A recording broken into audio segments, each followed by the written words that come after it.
Hello everyone, this is Bushra Khan. Welcome to Samaa podcast. आज हम बात करेंगे दानियाल अजीज और एहसन इकबाल के दरमियान होने वाले कुछ इख्तिलाफात की। ऐसा लगता है या जो दिखाया जा रहा है वही सच है, या जो हम देख रहे हैं वो सच है या नहीं। Let's just check out. मुझे ऐसा लगता है और मैं ये जानना चाहती हूँ कि क्यों है ऐसा, है क्या। मैं बात कर रही हूँ एमपीए की सीट लड़ने वाले एहसन इकबाल के बेटे की। लगता तो ऐसा है जैसे कि एमपीए वही मुंतखब होंगे आगे जाके, क्योंकि सीट भी वही लड़ रहे हैं उसी सीट के लिए। लेकिन जब बात की जाए दानियाल अजीज की तो वो चाहते हैं कि इनका कोई अपना कैंडिडेट आए। अब ये एक टसल चल रही है दोनों के दरमियान, और इसकी वजह से पता नहीं जो दिखाई दे रहा है वही है कि नहीं, लेकिन ऐसा लगता है जैसे पूरी मुस्लिम लीग नून इस टसल की वजह से उसकी लपेट में आ गई है। वेल लेट्स सी अभी आगे इलेक्शंस में क्या होता है, इसके बारे में भी मैं जानना चाहूँगी, बात करूँगी। इमरान खान के फ्यूचर के बारे में तो हमने बहुत बातें की, डिस्कशंस की। लेट्स सी उससे इसकी क्या रेलिवेंसी है। Whereas if we talk about ये जो मुलाकातें हो रही हैं गैर रस्मी, फिर इलेक्शंस में जो हो रहा है, फिर लेवल प्लेइंग फील्ड की अगर बात की जाए, बहुत कुछ है जानने को, डिस्कस करने को। इतना कुछ तो हमें नहीं मालूम, लेकिन फिर भी कोशिश है कि कुछ डिस्कस करें और कुछ ऐसी चीज़ें हम जान सकें जो कि आपके फ़ायदे की भी हो। तो बात करते हैं आपसे। अस्सलाम वालेकुम भाई साहब, कैसे हैं मिस्टर अब्दुल सत्तार मैं साहब? ठीक हूँ। जिस तरह से तुम पूछते हो ना, बंदा अगर ठीक ना भी हो तो हो जाता है। यानी कि असर है, लेकिन ये असर असर है, को मेरी बात में ज्यादा असर है। आपने फैलाना नहीं है, क्योंकि फिर हर कोई खासकार होगा इस चीज़ का कि मुझे भी बुशरा पूछे कि आप कैसे हैं। मैं जैसा वो भी तो मैं हूँ मैं आवाम से ठीक हूँ। पूछ लेती हूँ ना, वो एक जिससे कहते हैं ना एक एक्टिव और आवाम एक से पूछना एनर्जी एक जो चाहिए अलग होती है। बात होती है, एक इंडिविजुअल से, जैसे मुझसे पूछा गया, इंडिविजुअल से पूछना एक और चीज़ हो चले मैं जाती है। खाली आपसे पूछा करूंगी, क्योंकि मेरे पॉडकास्ट में तो मिस्टर सारा अब्दुल वजन सत्तार मेरे ते खान की पा बहुत दे। ज़रूरत है। आप जैसा जैसे कहते हैं ना वो इंटेलिजेंट स्मार्ट वैसे ये एक बात आइंस्टाइन है, जो जैसा। सामने बैठा हो कभी उसकी तारीफ नहीं करते होते, जो मैंने कर दी सामने अब बैठा हो अब हो चुकी है। ना, उसकी एब्सेंस में करते हैं, उसकी प्रेजेंस में नहीं करते। इसका फिर ये हो सकता है कि जब मैं मौजूद नहीं होंगी इधर तो आप मेरी तारीफ कीजिएगा। अच्छा जी, तो फिर आपको काफ़ी अरसे के लिए गैर मौजूद रहना पड़ेगा। नहीं, आप फिर मेरी तारीफ करना छोड़ ही दें, मुझे नहीं ज़रूरत, पता मैं इधर लगा ही ना मौजूद कि हूँ। कोई पता नहीं छम्मा इस सीट पे आ जाए। शम्मा जी, ऑल राइट। आप पूछ रहे थे दानियाल अजीज और एहसन हम्म इकबाल का। अब जो हमें पता लग रहा है, लोगों को पता लग रहा है, मीडिया को पता लग रहा है, या मीडिया बता रहा है लोगों को, तो उसमें तो वही बात आ गई कि वो टिकटों का कोई मसला है। हम्म दानियाल अजीज और एहसन इकबाल में वो कुछ हुआ कुछ है, ना कुछ तो टसल टसल चढ़ी चल रही है, है, कुछ ना कुछ तो है मसला। वो होनी चाहिए। लेकिन अगर उसको ब्रॉडर पर्सपेक्टिव में लेके जाएं कि मुस्लिम लीग नून में जो खिचड़ी पक रही है, ये ऐसे ही है कि पाकिस्तान की कोई भी ऐसी सियासी जमात नहीं है जहाँ कोई ना कोई खिचड़ी ना पक रही हो। ये तो सब है, के हाँ कोई ना कोई खिचड़ी पक रही कोई होती ना है। कोई किसी मुश्किल में तो है। मुस्लिम लीग नून भी वही है, क्योंकि वो भी सियासी जमात है और बड़ी सियासी जाहिर है, जमात वो है। तो एक जैसे कहते हैं ना अभी फर्स्ट पे है। अब उसका ये है कि यहाँ से अंदाज़ा लगा लो। अब मैंने बुशरा खान कहना शुरू कर दिया, पहले सनम नाज कहता था, हाँ अब बुशरा खान कहना शुरू कर दिया। अंदाज़ा करें, एक तरफ हम मुस्लिम लीग नून को रखते हैं कि पंजाब की बात करते हैं कि 1988 से लेकर 2018 तक के 8 इंतखाबात हुए हैं। 1988 से 2018 तक 18 तक 8 8 इंतखाबात इंतखाबात हुए हुए हैं। हैं। 8 में से 7 इंतखाबात मुस्लिम लीग नून जीती है पंजाब से। अब 1988 से लेकर 2018 तक ये कैसा ट्रैक रिकॉर्ड है जिसमें मुस्लिम लीग नून पंजाब से जीतने वाली इकलौती पार्टी पाई गई है। अनबीटन। ठीक है। एक दफ़ा क्यों हारी थी? 2002 का इलेक्शन हारी थी, क्योंकि 2002 में वो जो उस वक्त के जनरल परवेज़ मुशर्रफ मरहूम थे, उन्होंने दोनों को भगा दिया था, नवाशी को भी भगा दिया था और बेनज़ीर भुट्टो को भी भगा दिया था। पीपल पार्टी और नून लीग तकरीबन ना होने वाली पार्टी थी, और उस वक्त तो बिल्कुल फेल हो गई थी तकरीबन दोनों ना पार्टीज। उसको समझ लें कि कोई खेल ऐसा हाँ खेला जी, गया था जिसमें ना मुस्लिम लीग नून थी और ना और पीपल ना ही पार्टी थी, वो पीपीपी पीपल थी, पार्टी थी। बिल्कुल। तो वही एक था। अब दूसरी तरफ देख लें कि पीटीआई की बात करें, तहरीक इंसाफ की, तो तहरीक इंसाफ 4 इलेक्शन, जब से तहरीक इंसाफ बनी 1996 से बनी, तो पहला इलेक्शन 1997 बुरी तरह नाकाम, जी 2002 में बुरी तरह नाकाम, 2008 का बाइकाट किया। मैं आज तक पूछता हूँ इनसे कि यार बाइकाट करने की वजह क्या थी? आप कहीं स्टैंड ही नहीं करते थे। या तो बहुत बड़ी जमात हो ना, बहुत बड़ी जमात जब इंतखाबात का बाइकाट करती है ना, तो ये चीज़ महसूस की जाती है कि यार इस बड़ी जमात ने क्यों इंतखाबात का बाइकाट किया। एक जमात है जिसकी कोई परफॉर्मेंस नहीं है, एक ही बंदा है उनका, वो इलेक्शन जीता, बाकी तो कोई जीत ही नहीं सका उस जमात में से।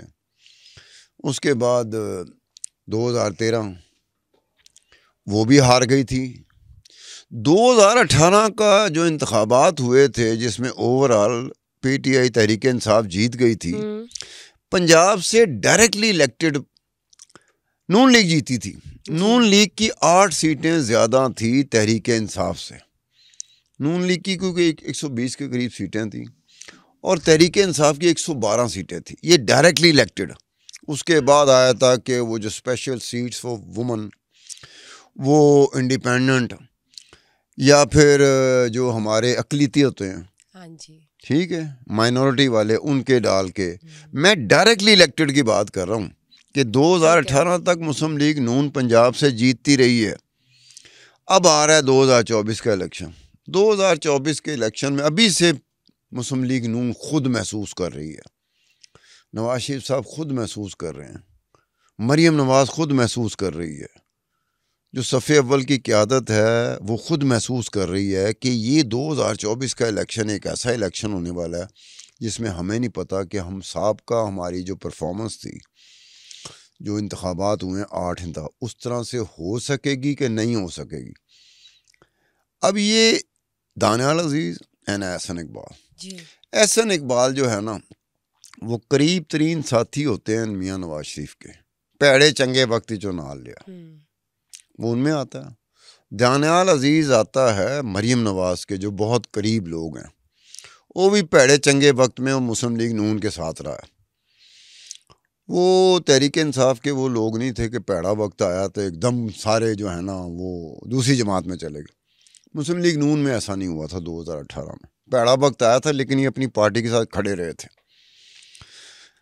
अब उसमें होता ये है कि एक के पीछे नवाज शरीफ, दूसरे के पीछे मरियम नवाज। अब अगर दानियाल अजीज़ मरियम नवाज के बारे में कोई बात करता भी है तो वो भी समझ लें कि किसी ना किसी हद तक वो उसको बैलेंस करने की कोशिश कर रहा होता है। नवाज शरीफ और मरियम नवाज, कहाँ बातें होती थी कि नवाज शरीफ वर्सेस शहबाज शरीफ, मरियम नवाज वर्सेस शहबाज शरीफ, या मरियम नवाज वर्सेस हमजा शहबाज। मैं बात कर रहा हूँ नवाज शरीफ वर्सेस मरियम नवाज। ये पहली दफ़ा है दोनों साथ हैं, बाप बेटी जो है ना दोनों एक दूसरे से साथ है। लेकिन फिर भी एक वो बात आ जाती है कि अंकल जो होते हैं ना, हमेशा जो नौजवान क़यादत होती है ना, अंकल किसी न किसी तरीके से उनके लिए सरदर्द बनते हैं। ये बेनज़ीर भुट्टो के दौर से अंकल की टर्म इस्तेमाल हुई थी पहली मरतबा। कि ऑब्वियस बात है जब कोई जो नौजवान क़यादत आती है जो बड़े ख़ानदान का चश्मो चराग होता है तो फिर वो अंकल के साथ ऐसे ऐसे करता है, ऐसे ऐसे करता है, समझ गए ना, ऐसे ऐसे करता है। ठीक है। अब बिलावल भुट्टो ज़रदारी भी अंकल्स के साथ ऐसे ऐसे कर रहा, ठीक है। अब यहाँ पर आके जहाँ पर इन दोनों की बात जुड़ती है किसी एक एमपीए की सीट पे जाके, उसके पीछे पूरे का पूरा ये है कि पाकिस्तान मुस्लिम लीग जो इस वक्त एक ऐसी सूरत हाल से दोचार है कि मियाँ नवाज शरीफ वो ये समझते हैं, वो कन्विंस हैं कि मियाँ नवाज शरीफ को इस्टेब्लिशमेंट कबूल नहीं करेगी। अच्छा, ठीक। मरियम नवाज के बारे में भी मुस्लिम लीग नून का ये ख्याल है कि उससे इस्टेब्लिशमेंट कबूल नहीं करेगी। ये तो हाँ, अगर कबूल करेगी तो शहबाज शरीफ को कबूल करने के लिए इस्टेब्लिशमेंट तैयार बैठी हुई है। लेकिन प्रॉब्लम ये आता है कि जो वोट बैंक है मुस्लिम लीग नून का, वो मुस्लिम लीग नून का वोट बैंक है मियाँ नवाज शरीफ का और मरियम नवाज का, शहबाज शरीफ का नहीं है वोट बैंक। सही है। अब इस्टेब्लिशमेंट भी उसके इस्टेब्लिशमेंट को भी पता है इस चीज़ का। तो फिर क्या हल है, क्या होगा? इस्टेब्लिशमेंट को भी पता है अब जो मुस्लिम लीग जिस चीज़ से दो चार हो रही है कि आने वाले वक्तों में कौन सी ऐसी डेवलपमेंट होगी जिसकी वजह से शहबाज शरीफ जी आने वाले वज़ीर आज़म होंगे। ये कहने का मतलब ये नहीं है वज़ीर आज़म बन के तो दहावे, अगर नवाज शरीफ दी ते मरियम नवाज दी मर्जी ना हुई तो बन के दहावे। मैं आज कहना मुझे तो लगता है कि इस चक्कर में चाह दा घुट, नहीं, इस चक्कर में चाह दा घुट भी पीन लगा। अब तो ठंडी हो गई है। मैं ठंडी पीता हूँ, गर्म मैंने नहीं पी कभी। मुस्लिम लीग नून में, इस मुस्लिम लीग नून को भी पता है कि यार नवाज शरीफ अगर नहीं चाहेगा, मरियम नवाज अगर नहीं चाहेगी तो शहबाज शरीफ वज़ीर आज़म नहीं बन लेकिन सकते। चाहेंगी ना, यही तो मैं आपको कह रही हूँ। अब वो कैसे चाहेंगी? नवाज शरीफ जो है, मुझे नहीं लगता वो वजीर आजम बनेंगे, शहबाज शरीफ बनेंगे इस बार वजीर आजम।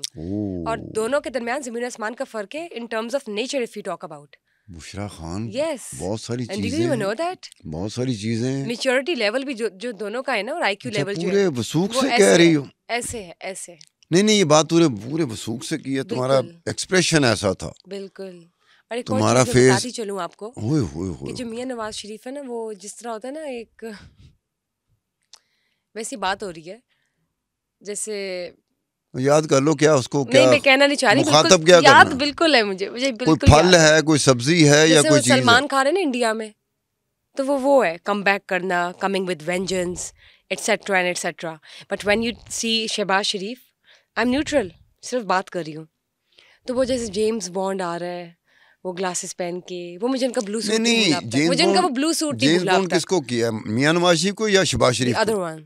शहबाज शरीफ को जेम्स बॉन्ड बना दिया। बनाया, मैंने ये नहीं कहा कि वो वैसे हैं, मैंने कहा कि उनकी मैंने एक अगर ये बात शहबाज शरीफ सुन ले, गवर्नमेंट में आए थे, अगर शहबाज शरीफ एक दफा ये बात सुन ले कि बुशरा खान ने उसको 007 जेम्स बॉन्ड कहा है, तो शहबाज शरीफ को 4 रातें नींद नहीं आएगी। मैंने आपको कहा कि मेरे ख्याल से वो कुछ लुक ऐसी थी जो मैंने लास्ट टाइम देखी थी, मे बी वो टेम्परेरी गवर्नमेंट में आए थे, तो वो तैयार तो वैसे ही थे जैसे। एनीवेज चले, कोई नहीं।